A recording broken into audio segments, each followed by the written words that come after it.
संसद में है, वो ठाकुर विश्वविद्यालयों में है, वो ठाकुर विधायिका को कंट्रोल करता है। इस ठाकुर को मारो जो हमारे अंदर है।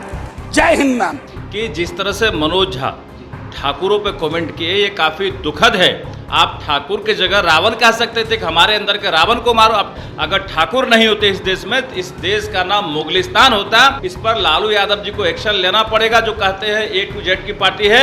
नहीं तो ठाकुर आरजेडी का ईंट से ईंट बजा देगा। और आरजेडी अगर एक्शन नहीं लेगी तो आरजेडी के खिलाफ पूरा मुहिम चलेगा कि एक भी ठाकुर आरजेडी की तरफ नहीं रहेगा। नमस्कार, आप लाइव स्ट्रीम्स देख रहे हैं। मैं हूं आपके साथ रोहित वर्मा। देखिए, संसद के अंदर का एक वीडियो सामने आ रहा है। राजद के सांसद और राष्ट्रीय प्रवक्ता मनोज झा ने ठाकुरों को लेकर एक टिप्पणी की, जिसके बाद बिहार में विवाद खूब शुरू हो चुका है। राजद के दो बड़े नेता आपस में भिड़ चुके हैं। एक तरफ आनंद मोहन के बेटे चेतन आनंद हैं जो पुरजोर विरोध कर रहे हैं, तो दूसरी तरफ मनोज झा है। हमारे साथ बात करने के लिए नीरज सिंह बबलू जी हैं, बीजेपी विधायक और पूर्व मंत्री। अब तो ठाकुरों को लेकर राजद के सांसद हैं, वो बयान दे रहे हैं और साफ तौर से संसद में इस तरीके की बातें किस तरीके से देखते हैं नीरज? देखिए, पहले तो हम ये कहना चाहेंगे कि एक बड़ी साजिश है। बड़ी साजिश के तहत कहीं न कहीं ठाकुर को अपमानित करने का ये काम किया गया है आरजेडी के द्वारा।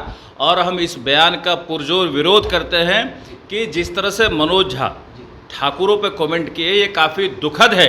आप ठाकुर के जगह रावण कह सकते थे कि हमारे अंदर के रावण को मारो। आप ठाकुर को इंगित कर रहे हैं, इसका मतलब ठाकुर को कहीं क्या बेइज्जत करने का काम कर रहे हैं। अगर ठाकुर है तो ये देश सलामत है, और ठाकुरों के कुर्बानी के बल पर आज हिंदुस्तान है। अगर ठाकुर नहीं होते इस देश में, तो इस देश का नाम मुगलिस्तान होता। और अगर ठाकुर नहीं होते तो आज ये हमारा देश आज़ाद भी नहीं होता। तो ठाकुर है तो सभी का सम्मान है, सभी का आदर करता है ठाकुर। और इस तरह से ठाकुरों को बेइज्जत करना ये काफ़ी दुखद है। आप ठाकुर के जगह आप रावण कहते, आप कहते हमारे अंदर के रावण को मारो, तो ये अपमानित बयान है। इस पर लालू यादव जी को एक्शन लेना पड़ेगा, जो कहते हैं A to Z की पार्टी है। नहीं तो ठाकुर आरजेडी का ईंट से ईंट बजा देगा। लेकिन जेडीयू के भी लोग हैं, वो भी एक्शन की मांग कर रहे हैं। क्या आप खटपट शुरू हो चुकी है क्या इसी बयान? देखिए, खटपट से हमको कोई मतलब नहीं है। इस बयान पर माफी मांगे, वरना ईंट से ईंट बजा देगा ठाकुर। सड़क पर भी उतर जाएंगे? बिल्कुल, कुछ भी किया जा सकता है। इस तरीके के बयान लगातार आरजेडी के कई नेता देते हैं, लेकिन एक्शन नहीं हो पाता है, कार्रवाई नहीं हो पाती है। इस बार होगा?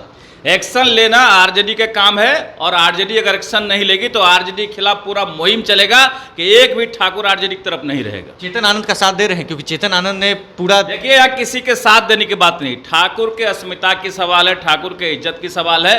जो कहते हैं ठाकुर, तो ठाकुर ऐसा थोड़े का, अगर हम लोग ठाकुर नहीं लिखते, लेकिन पूरे देश में लाखों लोग हैं जो ठाकुर लिखते हैं, आप उसको अपमानित करने का काम कर रहे हैं पूरे देश में, ये काफी दुखद है। इस पर एक्शन होना चाहिए। देखिए, तो एक्शन की बात पूर्व मंत्री नीरज सिंह बबलू ने कर दिया है। और जिस तरीके से संसद के अंदर मनोज झा ने ठाकुरों को लेकर एक विवादित टिप्पणी कर दी, और जिसके बाद बिहार में पुरजोर विरोध हो रहा है। देखिए, एक तरफ राजद के विधायक आनंद मोहन के बेटे चेतन आनंद है, तो दूसरी तरफ जेडीयू के भी कई बड़े नेता हैं जो एक्शन की मांग कर रहे हैं। और अब बीजेपी विधायक और पूर्व मंत्री नीरज सिंह बबलू ने भी साफ साफ कहा है कि लालू प्रसाद यादव को एक्शन लेना होगा, वरना सड़क पर भी उतरने के लिए तैयार है। बहरहाल, इस खबर में बस इतना ही। अगर आपने अब तक लाइव सिटीज को सब्सक्राइब नहीं किया है, जल्द से जल्द लाइव सिटीज को सब्सक्राइब कर लीजिए। धन्यवाद।